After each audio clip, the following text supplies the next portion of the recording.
Right breaking news చూస్తున్నాం మనం TV screen పై. తన చావుకు భార్య అత్తమామలే కారణం అంటూ ఒక వ్యక్తి హుస్సేన్ సాగర్ లో దూకి ఆత్మహత్య చేసుకున్నాడు. ఈ ఘటన లేక్ పోలీస్ స్టేషన్ పరిధిలో జరిగింది. పోలీసులు చెప్తున్న ప్రకారం మార్కాపురానికి చెందిన సీతారామరెడ్డి రేణుక దంపతులు బాచుపల్లిలో నివాసం ఉంటున్నారు. ఇద్దరు సాఫ్ట్వేర్ ఇంజనీర్లు. గతంలో భార్య రేణుక ఇన్స్టాగ్రామ్ లో పరిచయమైన వ్యక్తితో ఇంట్లో నుంచి వెళ్ళిపోయి కొద్ది రోజుల తర్వాత వచ్చింది. అప్పటి నుంచి ఆమె ఇంట్లోనే ఉంటుంది. అయితే గత జనవరి నెల 24న మళ్ళీ అదృశ్యమైంది. సో అతను వాళ్ళ లవర్తో వెళ్ళిపోయింది. భార్య కనిపించకుండా పోవడంతో ఆమె తల్లిదండ్రులు బాచుపల్లికి వచ్చి ఇక్కడే ఉంటున్నారు. అత్తమామలు ఆదివారం పిల్లలను తీసుకొని సొంత ఊరు నంద్యాలకు వెళ్ళిపోయారు. తీవ్ర మనస్తాపానికి గురైన సీతారామరెడ్డి ఆదివారం సాయంత్రం హుస్సేన్ సాగర్లో దూకాడు. సోమవారం ఉదయం నుంచి హైడ్రా లేక్ పోలీసులు గాలించగా సాయంత్రం మృతదేహం బయటపడింది. తన చావుకు భార్య అత్తమామలే కారణమని సూసైడ్ లెటర్ కూడా రాశాడు సీతారామరెడ్డి. నిజంగా సీతారామరెడ్డి రాసిన ఆ లెటర్ చదివిన వాళ్ళకి నిజంగా కన్నీటి పర్యంతం అయిపోతారు. తన భార్యకి ఒకరితో కాదు, ఇద్దరితో కాదు, దాదాపుగా 6 మందితో వివాహిత సంబంధం ఉందని నిర్ధారించుకున్న సీతారామరెడ్డి అనంతలోకాలకు వెళ్ళిపోయాడు. పిల్లల గురించి కూడా ఆలోచించకుండా, నాకు తెలియకుండా సో మల్టిపుల్ అఫైర్స్ మెయింటైన్ చేస్తుందని ఆ లెటర్లో రాశాడు సీతారామరెడ్డి. సో మార్కాపురానికి చెందిన సీతారామరెడ్డి జియోలో సాఫ్ట్వేర్ ఇంజనీర్గా వర్క్ చేస్తున్నారు. అండ్ వాళ్ళ భార్య రేణుక కూడా అదే కంపెనీలో వర్క్ చేస్తున్నారు. సో గత కొద్ది రోజులుగా వాళ్ళిద్దరి మధ్య గొడవలు స్టార్ట్ అయ్యాయి. 2018లో వీరిద్దరికి పెళ్ళయింది. అంగరంగ వైభవంగా పెళ్లి చేశారు హైదరాబాద్లో. దాని తర్వాత ఇద్దరు చాలా అన్యోన్యంగా ఉంటున్నారు. దాని తర్వాత కొద్ది రోజుల తర్వాత పిల్లలు.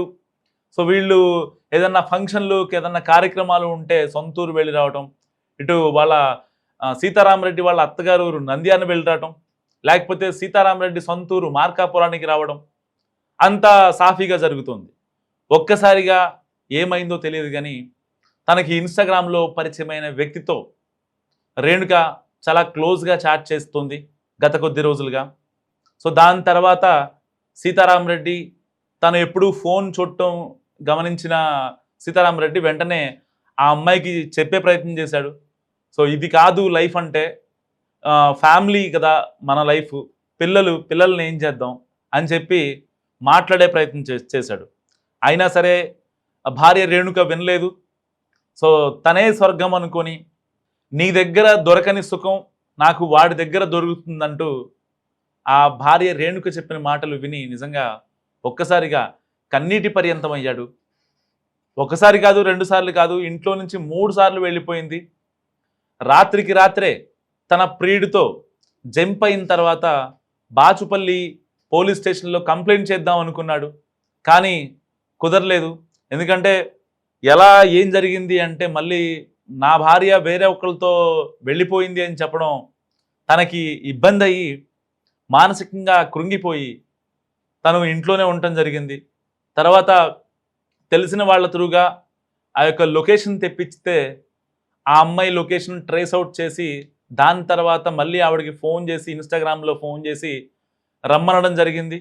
సో వచ్చిన తర్వాత మళ్ళీ చెప్పే ప్రయత్నం చేశాడు. రేణుక ఇది కాదు, ఇలా చేయడం తప్పు, ఇంకొకసారి ఇలాంటి తప్పు చేయకు అని చెప్పాడు. అప్పటికే సీతారామరెడ్డి బాగా కుంగిపోయాడు. తన ఫోన్లో అశ్లీల వీడియోలు ఏవైతే ఉంటాయో అవన్నీ తాను చూశాడు. దాదాపుగా 2-3తో ఉన్నాయి. అండ్ సెకండ్ టైం ఎప్పుడైతే ఇది జరిగిన నెల తర్వాత మళ్ళీ వాళ్ళ ఆవిడ ఇంట్లోంచి వెళ్ళిపోవడంతో ఏం చేయాలో అర్థం కాక వాళ్ళ అమ్మా నాన్నకు చెప్పాడు. సో వాళ్ళ అమ్మా నాన్న హైదరాబాద్ వచ్చారు. హైదరాబాద్ వచ్చిన తర్వాత వాళ్ళ ఏదైతే సీతారామరెడ్డికి పుట్టిన పిల్లల్ని చూసుకుంటున్నారు, వాళ్ళని స్కూల్కి పంపించడం, ఇలాంటి కార్యక్రమాలన్నీ జరుగుతున్నాయి. సో రోజులు గడుస్తున్నాయి. అయినా భార్య రేణుక రాలేదు. సో ఎప్పటికైనా వస్తదిలే అనే ఒక హోప్తో సీతారామరెడ్డి ఉన్నారు. పిల్లలు ప్రతిరోజు అమ్మ ఎక్కడ, నాన్న అమ్మ ఎక్కడ అంటుంటే సీతారామరెడ్డి ఆయన హృదయం నిజంగా చలించిపోయిందని చెప్పాలి. సో అలాంటి సిచ్యువేషన్లో ఈ యొక్క భార్య రేణుక వాళ్ళ తల్లిదండ్రులకు ఫోన్ చేసి చెప్పాడు. సో ఇలా జరిగింది, మరి ఏంటి అని అంటే, నీ వల్లే, నువ్వు డొమెస్టిక్ వైలెన్స్ చేయడం వల్లే, నువ్వు గృహహింస పెట్టడం వల్లే ఆ పిల్ల ఇలాంటి నిర్ణయం తీసుకుందని వాళ్ళు కూడా చాలా కోపంగా బదిలిచ్చారు. సో దీంతో ఏం చేయాలో అర్థం కానటువంటి సీతారామరెడ్డి అప్పుడే మనస్తాపానికి గురయ్యాడు. దాని తర్వాత చనిపోదాం అనుకున్నాడు. కానీ పిల్లలు ఉన్నారు, మళ్ళీ పిల్లలు అన్యాయం అయిపోతారు అని చెప్పి ఆగిపోయాడు సీతారామరెడ్డి.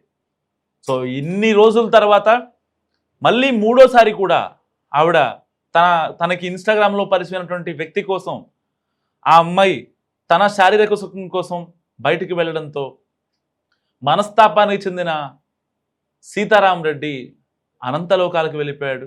ఏం చేయాలో అర్థం కాక హుస్సేన్ సాగర్ దగ్గరికి వెళ్ళి అక్కడే ట్యాంక్ బండ్లో దూకి అనంతలోకాలకు వెళ్ళిపోయాడు. ఏం చేయాలి భార్య రేణుకని ఈ కేసులో? ఇద్దరు పిల్లలున్నారు, మంచి హస్బెండ్, ఎలాంటి తాగుడు లేదు, సిగరెట్ అలవాటు అంతకన్నా లేదు, బయట చెడుతిరులు తిరగడం అలా అంతకన్నా లేదు. భార్య సర్వస్వం అనుకున్నాడు, పిల్లలే సర్వస్వం అనుకున్నాడు, పిల్లలే కావాలనుకున్నాడు. సో ఇలాంటి సిచ్యువేషన్లో ఒకరు కాదు, ఇద్దరు కాదు, దాదాపుగా 6గురితో తన ప్రైవేట్ వీడియోలు తన ఫోన్లో చూశాడు సీతారామరెడ్డి. అదే విషయాన్ని తన లెటర్లో కూడా రాశాడు. సో ఇవన్నీ తెలిసే, తన అక్రమ సంబంధాలన్నీ తెలిసే నాకు అంటగట్టారంటూ వాళ్ళ అత్తామామల పైన ఆరోపణ చేశాడు సీతారామరెడ్డి. నిజంగా లాస్ట్లో కూడా చెప్పకపోవేమో, చనిపోయే ముందు కూడా అత్తమామల్ని లేకపోతే ఆవిడని బ్లేమ్ చేసే వ్యక్తి కాదు సీతారామరెడ్డి. ఎందుకంటే జరిగిన సిచ్యువేషన్ చూస్తుంటే పిల్లలు ఫ్యామిలీ ఆవిడ మారితే చాలనుకున్నాడు. కానీ ఇంకా ఇంకా ఆవిడ ఇబ్బంది పెట్టడం, 1 కాదు 2 సార్లు కాదు 3 సార్లు ఆవిడ తన ప్రియుడితో లేచిపోయి మళ్ళీ ఇంటికి రావడంతో సో ఏం చేయాలో అర్థం కానటువంటి సిచ్యువేషన్లో మనస్తాపానికి గురైన సీతారామరెడ్డి హుస్సేన్ సాగర్లో ట్యాంక్ బండ్ దగ్గర దూకి చనిపోయాడు. హైడ్రా పోలీసులు, లేక్ వ్యూ పోలీసులు వీళ్ళందరూ పొద్దున్నే నుంచి దాదాపుగా సాయంత్రం వరకు గాలించగా సీతారామరెడ్డి మృతదేహాన్ని బయటకు తీశారు. సో బయటకు తీసిన తర్వాత అక్కడ గట్టు మీద ఉన్న ఒక పేపర్ చూస్తే తాను రాసిందే అని వెల్లడైంది. సో తర్వాత అతను ఎవరు ఏంటని ఆరా తీయగా జియో కంపెనీలో ఒక సాఫ్ట్వేర్ నెట్వర్క్ ఇంజనీర్గా వర్క్ చేస్తున్నాడు.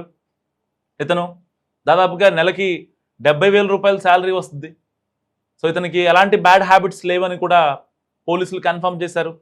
అలాంటి వ్యక్తి అనంతలోకాలకి వెళ్ళడంపై నిజంగా సభ్య సమాజం తలదించుకునే పరిస్థితి. సో వాళ్ళ వైఫ్ వీడియోలు చూసి తట్టుకోలేకే ఇలా బలవన్మరణానికి పాల్పడ్డాడంటూ పోలీసులు నిర్ధారించారు.